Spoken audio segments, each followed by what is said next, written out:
नमस्कार दोस्तों, मैं अंकुर उपाध्याय स्वागत करता हूं आप सभी का एक बार फिर से अपनी नई वीडियो में। दोस्तों, यहाँ पे आप सभी के साथ बात करने वाला हूं मैं दो ऐसे सेक्टर थीम के बारे में जो यहां से अच्छा कर सकते हैं। देखो, कच्चा तेल आ गया है $72 प्रति बैरल। मैं कच्चे तेल से रिलेटेड स्टॉक्स की बात नहीं करूंगा क्योंकि वो मैं लगभग बीते 3 दिनों में 3 बार कवर कर चुका हूं। अब भी अगर आपको वो थीम नहीं दिख पा रही है, नहीं समझ में आ रही है, दैट मीन्स आप उसमें इंटरेस्टेड नहीं हो। बार बार वही शेयर करके फायदा नहीं है। लेकिन कभी और कुछ एक्शन होगा तो मैं टाइमली आपके साथ अपडेट जरूर शेयर करूंगा। अभी मैं जिन दो थीमों के बारे में आपके साथ बात कर रहा हूं वो भी यूएस ईरान के विवाद से रिलेटेड ही हैं एक तरीके से। देखो, विवाद खत्म होगा। ईरान की एक डिमांड ये भी है कि जो कुछ उनकी कंट्री में खराब हुआ है इंफ्रास्ट्रक्चर, उसे दोबारा बनाया जाएगा और उसकी फंडिंग यूएस करे। ठीक है, और यूएस इसको कहीं ना कहीं एग्री भी कर रहा है।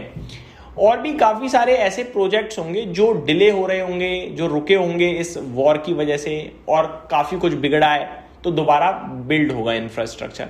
तो एक मेरे को कंस्ट्रक्शन थीम पसंद आ रही है। अब आप कहोगे भाई यूएस और ईरान में जो कुछ हुआ है उससे इंडिया का क्या लेना देना। L&T जैसी दिग्गज कंपनी का टोटल पोर्टफोलियो का 49% आउटसाइड इंडिया से आता है। इनफैक्ट मिडल ईस्ट से ही आता है। उनके पास बड़ा काम है वहां पे। अगर मैं उनकी बात ना भी करूं तो भी कंस्ट्रक्शन के स्टॉक्स में आपको यहां से एक्शन देखने को मिलेगा।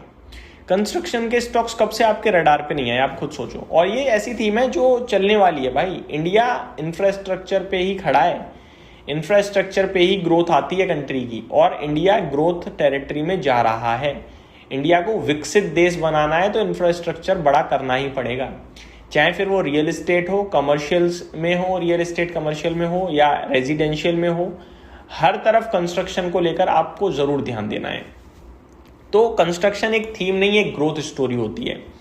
दूसरी तरफ जो मेरे को दिख रहा है वो है बैंक्स, एनबीएफसी। ये दो क्षेत्र ऐसे हैं जहां मेरे को ग्रोथ दिखती है।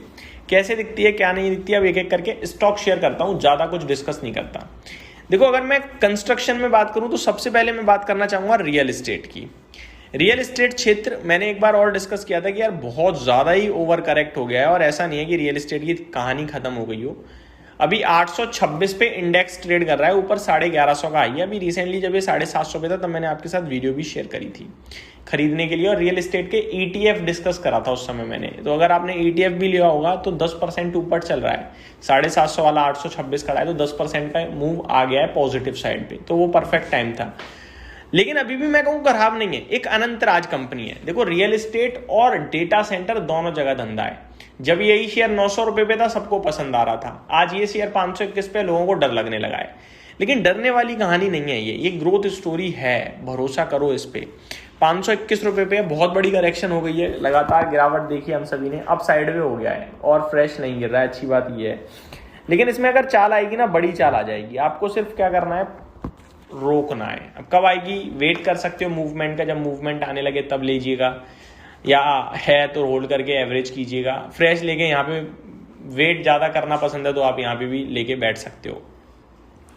ठीक है, ये 50-50 हो सकता है, डाइसी हो सकता है, हाई रिस्क हाई रिवॉर्ड वाला।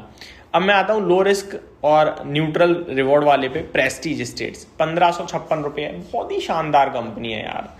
अभी ये स्टॉक आपके लिए ट्रेड कर रहा है 1550 पे, 2074 का हाई है। मेरे को लगता है यहाँ आप लें, नीचे 1300 पे और ऐड करें। 1090 का इसने लो लगाया है, नीचे 1200-1300 तक जाता है, वहाँ ऐड करें, बैठें आराम से, समय दें। 1750-1800 के लिए मिनिमम साइड पे। ठीक है, रियल एस्टेट में ही एक और मैं आप सभी के साथ शेयर डिस्कस करना चाहूँगा जहाँ पे मेरे को मतलब ग्रोथ दिखती है, बढ़िया लगता है स्टॉक, वो है डीएलएफ 621 रुपये पे अभी करेक्शन अच्छी खासी हो चुकी है। यहाँ भी ध्यान दे सकते हैं। ऊपर 1250 के हाईज हैं इसके, लाइफ हाई 850 का 52 वीक हाई है, तो ये भी स्टॉक काफ़ी पोटेंशियल रखता है। ठीक है, रियल एस्टेट से ये हो गए। अब कंस्ट्रक्शन में अल्ट्राटेक सीमेंट, विदाउट सीमेंट कुछ नहीं होने वाला। ये मैंने 10,500 पे डिस्कस किया था, अभी 11,500 है। 11,500 पे भी मेरे को इक्वली अच्छा लगता है, कोई दिक्कत नहीं दिखती है। तो अल्ट्राटेक सीमेंट पे भी ज़रूर ध्यान दें, बहुत अच्छी कंपनी है, बहुत ही अच्छी कंपनी है और बहुत ग्रोथ है इस क्षेत्र में। 14,000-14,500 मुझे इजीली दिखता है। नीचे के लिए तो और मौके तलाशें और निवेश के लिए सोचें।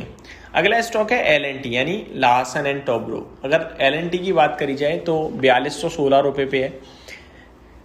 फ्रेश 52 वीक हाई से ज़्यादा दूर नहीं है। हाइस पे ही है ऑलमोस्ट, अपने लाइफ हाई पे। जिस बाजार में अभी आप खड़े हो वहाँ पे बहुत टेंशन है, ये यहाँ पे हाइस पे है। नीचे 3300-3600 रुपये मैंने डिस्कस भी किया था कि गोल्डन अपॉर्चुनिटी मिल रही है।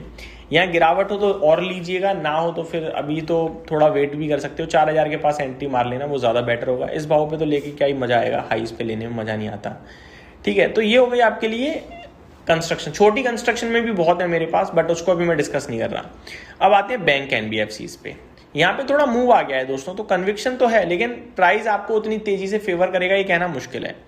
पहला स्टॉक तो दोस्तों श्रीराम फाइनेंस है, जो 960 रुपये पे बहुत अच्छा लगता है और डिस्कस भी किया है, ऐसा नहीं है नहीं किया। 960 पे ही किया है, 900 रुपये पे भी किया है।